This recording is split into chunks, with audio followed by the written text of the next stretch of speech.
Think of the difference it would make in our world if people lived by the golden rule. It would make our nation and our world be at peace with one another. Think about how wonderful our families would be if we could live by this rule. There would be no need for arguing and fighting because we would always consider the other person and not treat them poorly. We could certainly use this golden rule in the church because too many congregations have split over stupid stuff that had nothing to do with doctrine. If the golden rule had been practiced, many divisions would have never happened. That is how powerful the golden rule can be if we will practice it in our lives. To reap the benefits of the golden rule, you have to be willing to commit yourself to live by it. The question becomes, are you willing to make the commitment? Will you be considerate of others? Will you treat others as you would like to be treated? We need to think about how others are affected by our speech and our actions.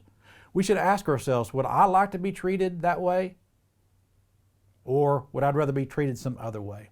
Far too many are like the little girl who was guilty of telling on her brother and her sister. When asked if she would like others to tattle on her, she replied, no, that wouldn't be any fun. When asked why she constantly tattled, she answered, because that is fun.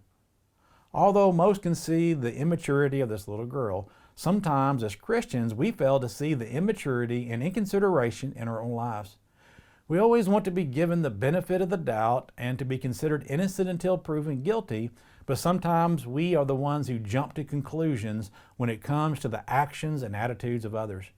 We want others to be patient with us whenever we're trying to overcome our faults in our lives, but do we offer other people that same amount of patience? I think we would all want people to come and speak to us directly if we have wronged them or sinned in some way, rather than spreading it throughout the community. But do we do the right thing when it comes to others? We often expect the best from everyone else, but do we expect the best from ourselves? Living the golden rule and showing consideration toward others would put an end to suspicions, evil speaking, gossip, backbiting, abuse, harsh and unjust criticism, and so on. We may also discover that the more that we consider what others are thinking and try to take their position, then the more considerate they are going to be of us.